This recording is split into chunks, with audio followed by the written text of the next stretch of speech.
When I got there, on the MTC, I was fine. I'm like, I got this.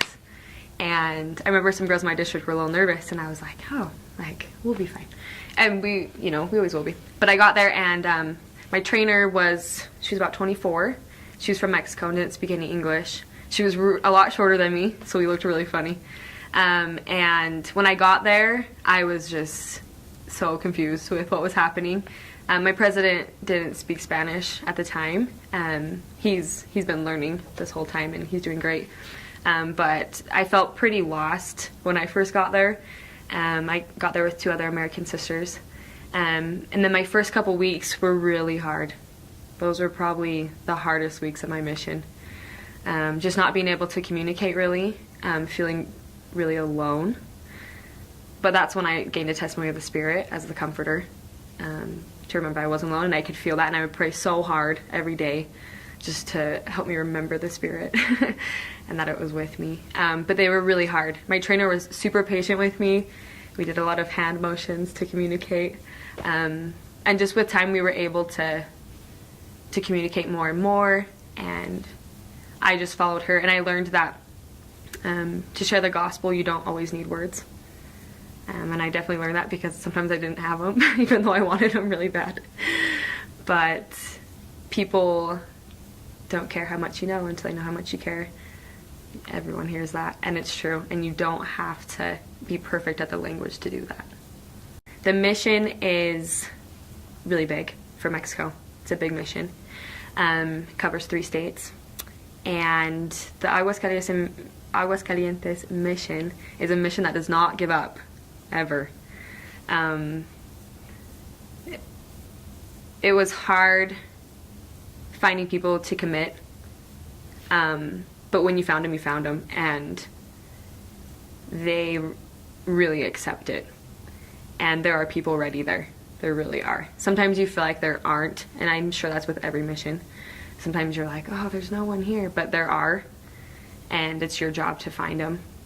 And I would say the mission is, it's a mission that doesn't ever quit, regardless of what happens in the mission.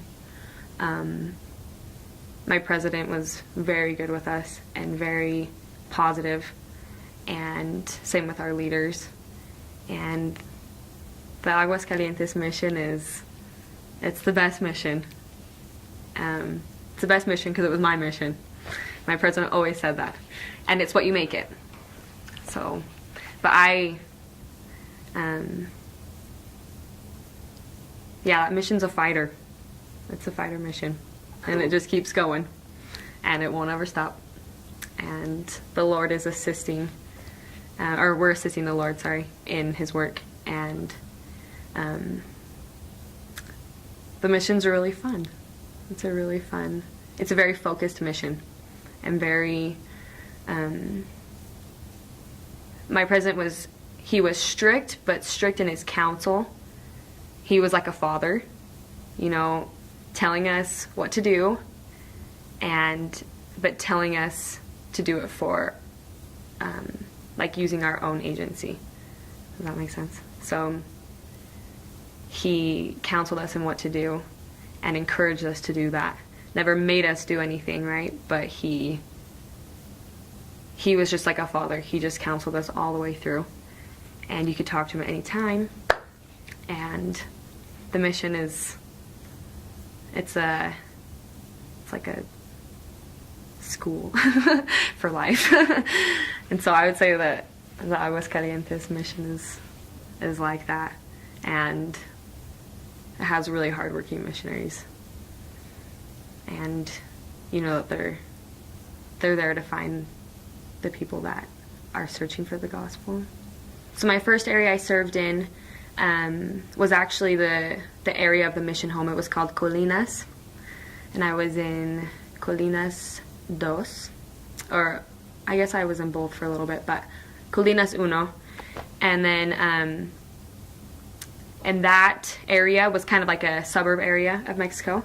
There was a little bit of city, but it was pretty much just neighborhoods, and a lot of families, a lot of different churches, and it was a pretty nice area for the state. After that, so I did serve a little bit in Mineros Dos as well when one of my companions got chicken pox, so I had to serve with the other sisters in my ward. And that had some really strong members. And then after that, and that was in the state of Aguascalientes. And then I got transferred to the state of San Luis Potosí, which is, it was a lot more urban. We had the highway going through our area, a little more city-like, a little more dangerous. It was a little more, I don't know, it was just a little more dangerous. You just had to be careful.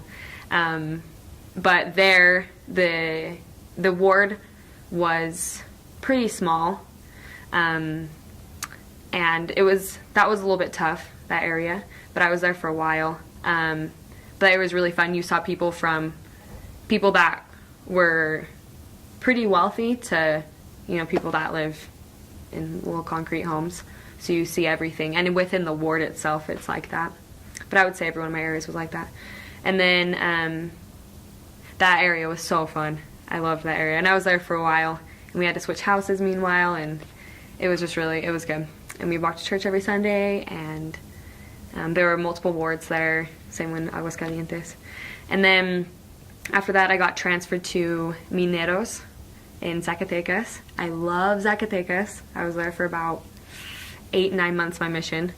There are a lot of mountains there, and just a lot of random houses just like sprinkled all over the mountains. A lot of hills. We would run in the morning to try and get used to all the ups and downs. Because every morning we have to climb this giant hill, like to get up, like past our house, and it would just like kill you sometimes. But I love that area. It was actually really cold there too. I was there during Christmas time. The members there are awesome. There are a lot of new converts there that are really strong, which is cool.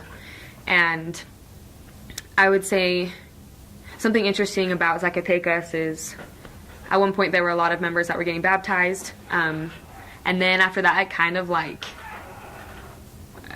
slowed down a little bit, and there were a lot of like less active members and stuff, but it's picking back up, and I feel like that was part of our job there, was to pick it back up, because it was definitely struggling. But also with the new converts there too, like they were just killing it. They were so strong, and they were actually like the leaders of the ward, and so they had a big responsibility, and the Lord knew they were totally capable of doing it, which was awesome. And in that area, that was a hard area. I learned a lot about how it doesn't matter what recognition you get for what you do on the mission.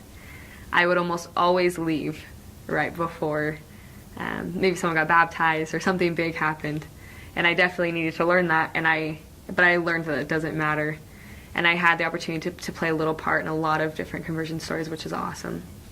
And then after that I got transferred to a little village in Zacatecas called Jerez.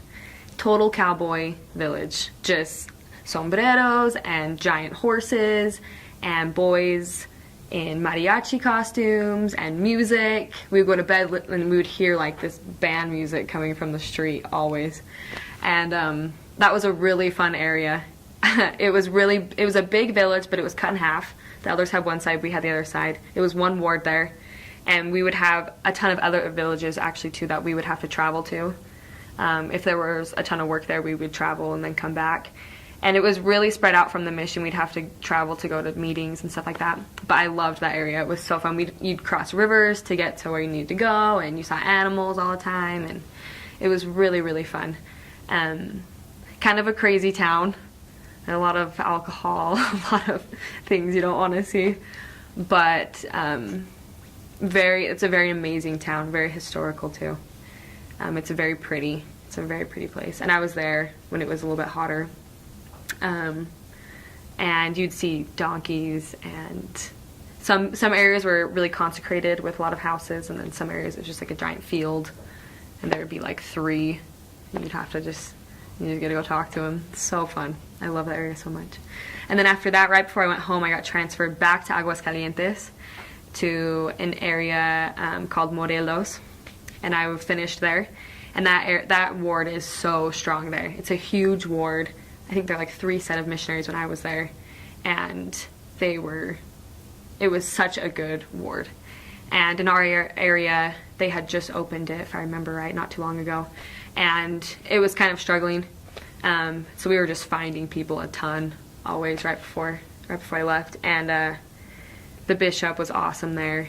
And the ward functioned so well.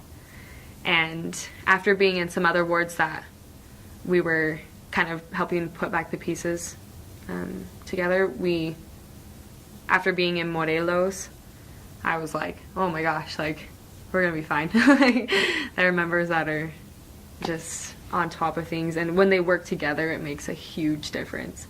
And so you kind of see just the differences in the areas you serve in, and every area is like, I don't know, it's the best. You love it. It was so funny too. It was just a funny thing. Like, I saw like a drunk horse once. Never thought I'd ever see that. And then you just see music. People are really into music there. That's like their job, a lot of them. And the food's amazing there too. So they're the best people. They will give you everything. They treat you like they're your own, or you're their own. They're very family oriented, which is really nice. They have a deep respect for family and their ancestors.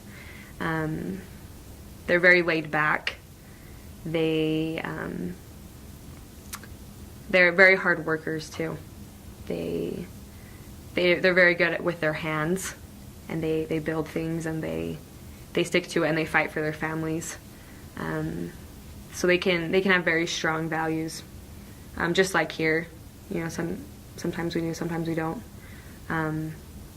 But they are very hardworking, very loving people, and they're very strong in what they think. So whatever it is, they're determined. Oh my gosh, I love Mexican food. And I loved it before, and now I love it. Like, I crave it. But the food, you eat a ton of tortillas all the time. Where I was at, they were corn tortillas. Every once in a while you'd find flour ones, but mostly just corn. Almost every house has them. They're really cheap. You eat them with every meal, and you roll them up, and you almost use it as a utensil with like a spoon, and you eat it. Every missionary learns how to roll it. And the salsa is amazing, and almost everyone knows how to make it, and so you always have salsa there. The food's really spicy. Talking about salsa, sometimes it will make you a little sick. I luckily didn't get too sick, but your body will adjust, but it's definitely spicy there. You eat a lot of beans, a lot of rice, a lot of meat, and a lot of chicharrón, which is pigskin, fried pigskin. Sometimes you eat it almost like a chip, and sometimes you eat it like with rice and beans and stuff like that. It's like wet. A lot of tacos. And it's so funny because you hear people talk about Mexico, and they're like, oh, you're gonna eat tacos, you're gonna eat burritos, and you do. It's real, it's a true thing. I didn't eat a ton of burritos. They were just called burros there, and they were a little bit smaller. But I know in other parts of Mexico they do have, the big ones. But where I was at, it was just those. I ate a lot of enchiladas. There are these enchiladas called enchiladas potosinas from San Luis Potosí, from that state, and they're really good. They're just like these little red, like taco looking things, almost like empanadas. And you eat those a lot. And then a lot of fruit. You can always find cheap fruit everywhere. The mangoes are amazing.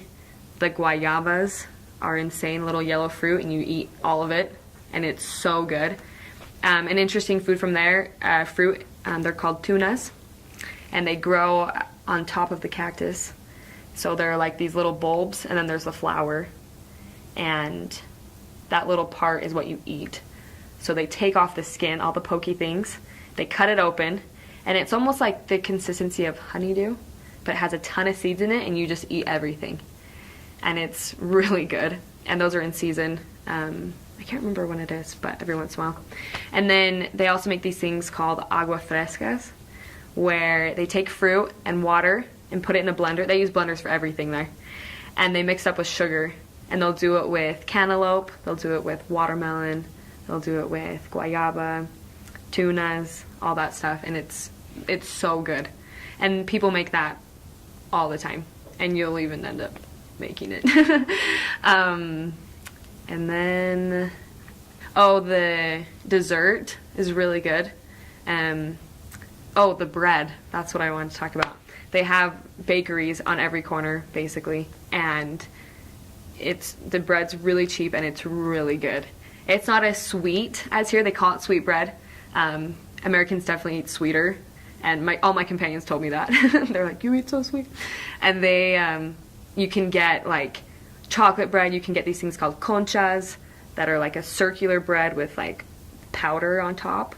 They're really good. You can get, they have a ton, and like you'll eat a lot of flan there. Like if you were to visit, they would just, like, that's like their celebration thing that they make.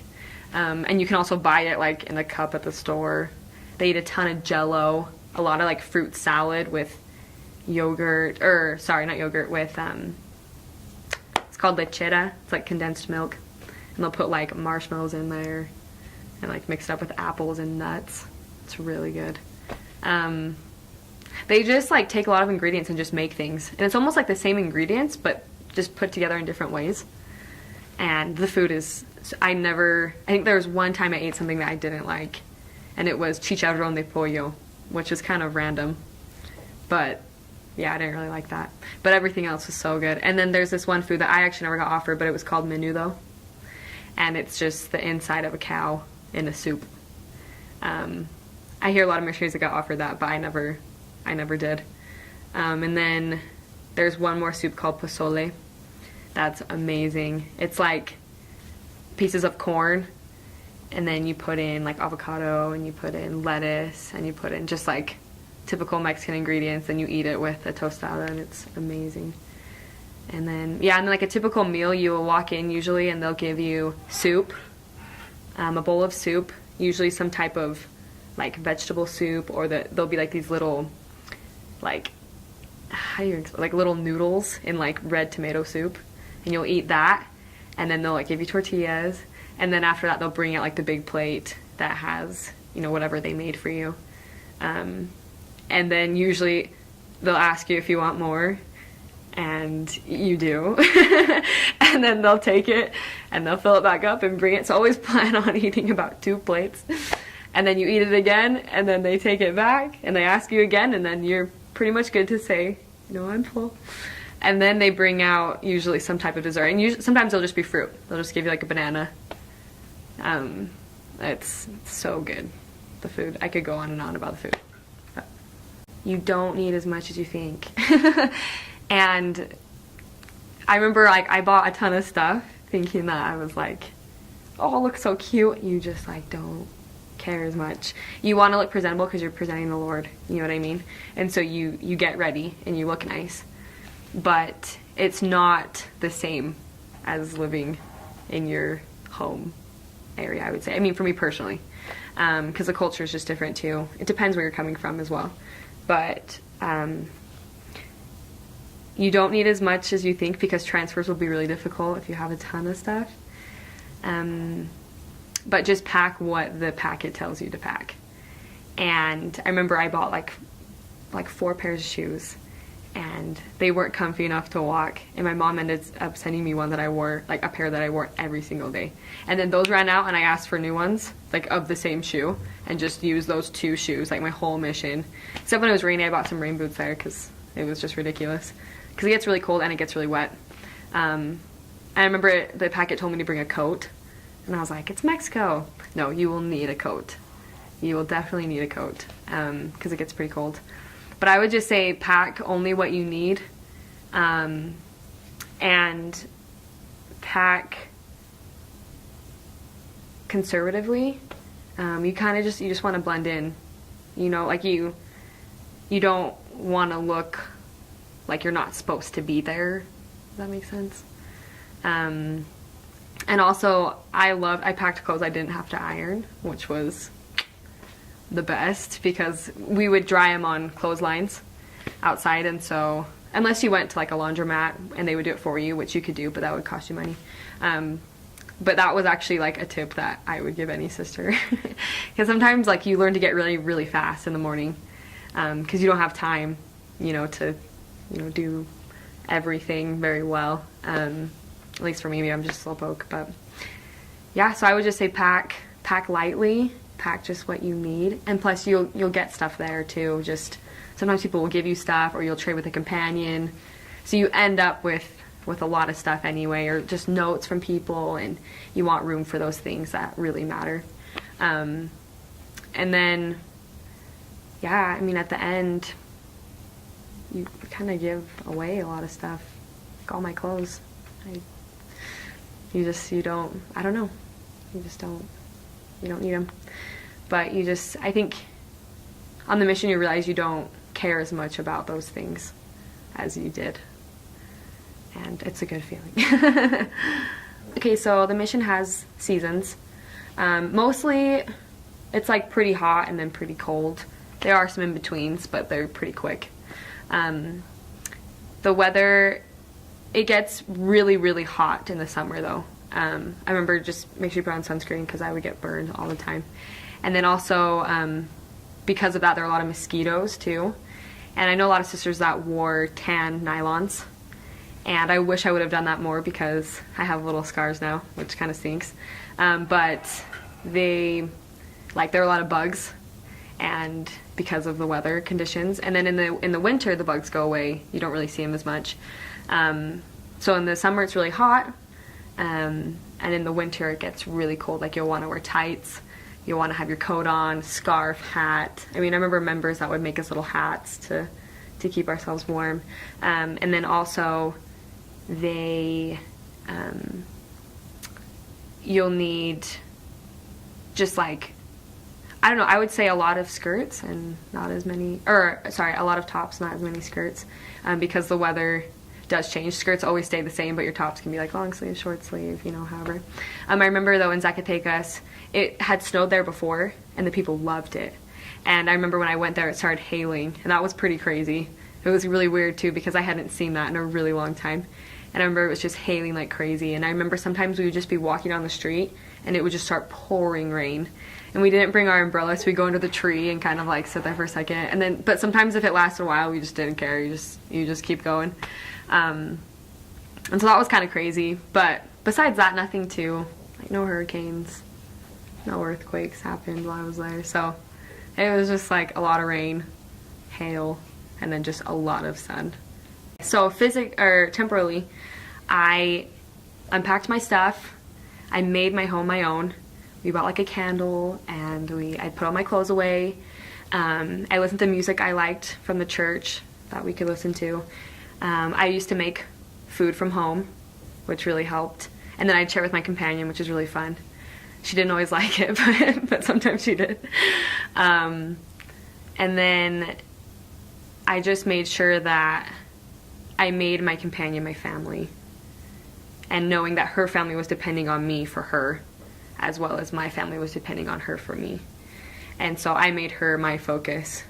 And then spiritually, I remember just waking up every morning and feeling kind of down, and realizing I was still in Mexico and totally out of my comfort zone.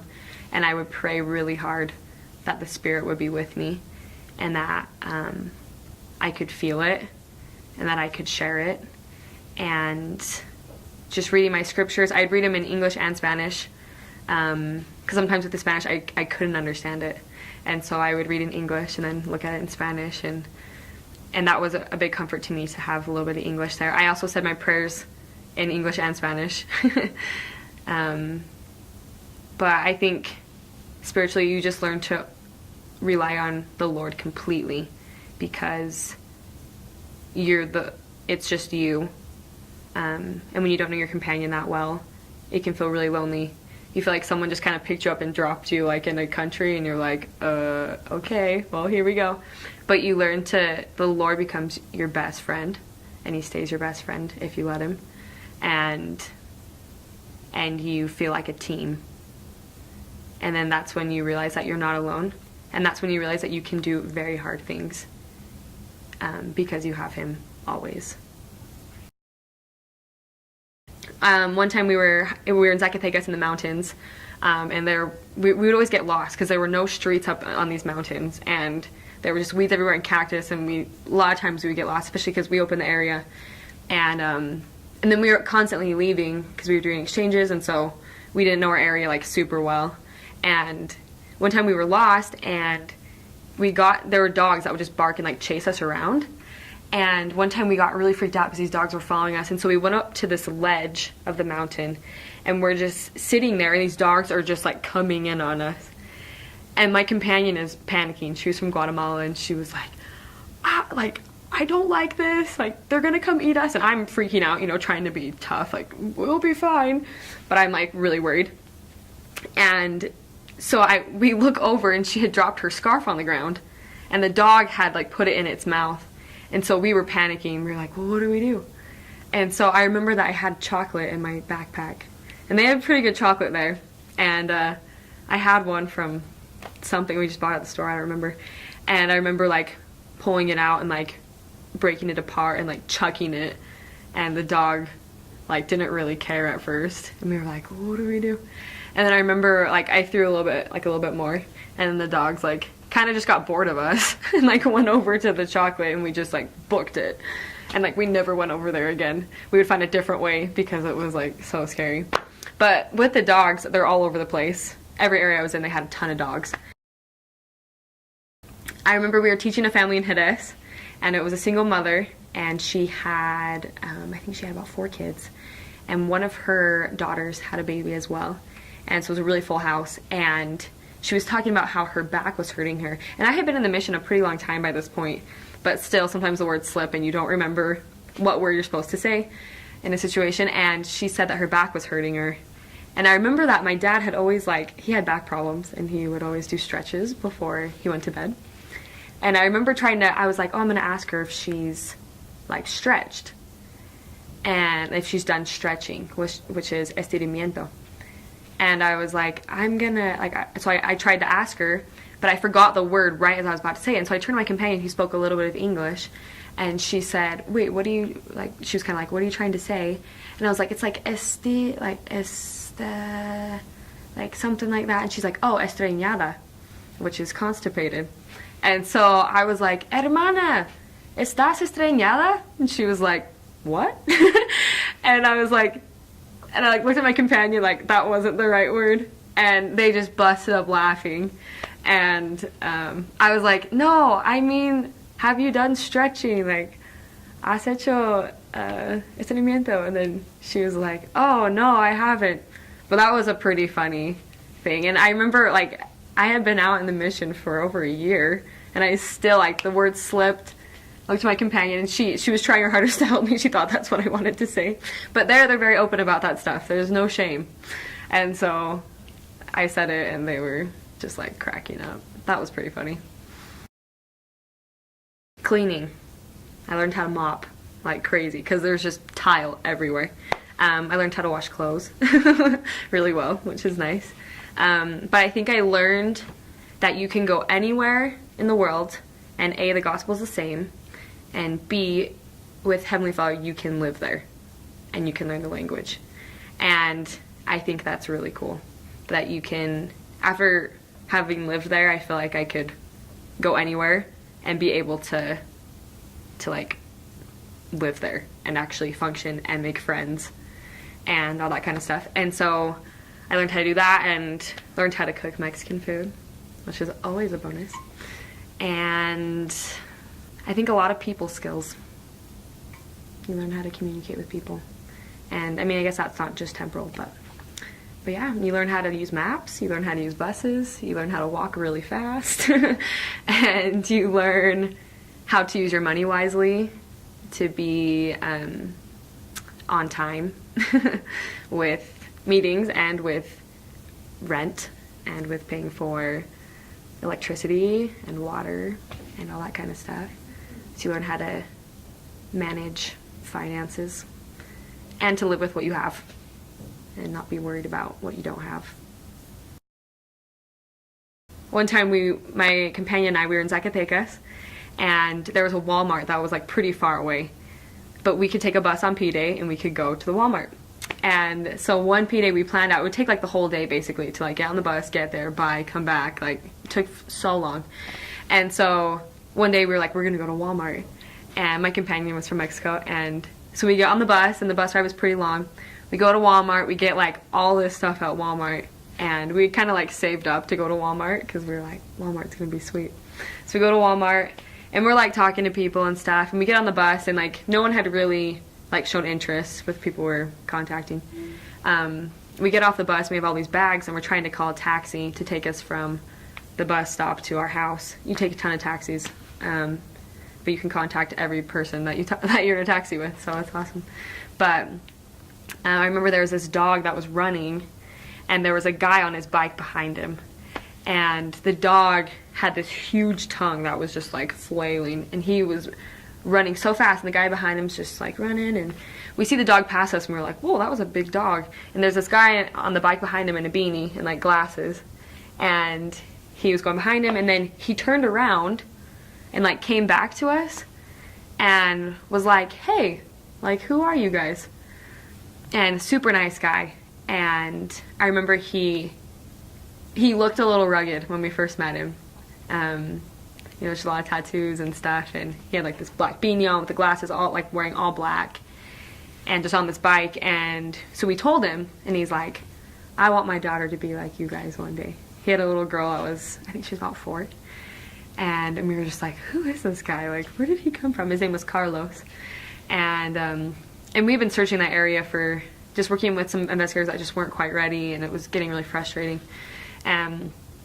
So we said, well, hey, can we come visit you? And he actually had known a member that had a really cool conversion story, that lived her mom lived right by him in our area. And we were like, well, hey, can we come like stop by? He's like, well, of course. And we were like, oh, perfect. So we set a time, and he found us, honestly, and we went to his house, and I remember we sang a hymn with him, and I remember him saying to us, I've heard this hymn. And we were like, you know, maybe like someone else had sung it to him, we don't know. And he talked about his story, how he had been in the U.S. for a little bit, and he had some problems with, you know, some gangs and stuff like that. And anyways, he found the Christian church and was like super happy about it. And the Jehovah's Witnesses came and visited him in the hospital in LA and stuff too. And so he has this, he had been prepared for a long time.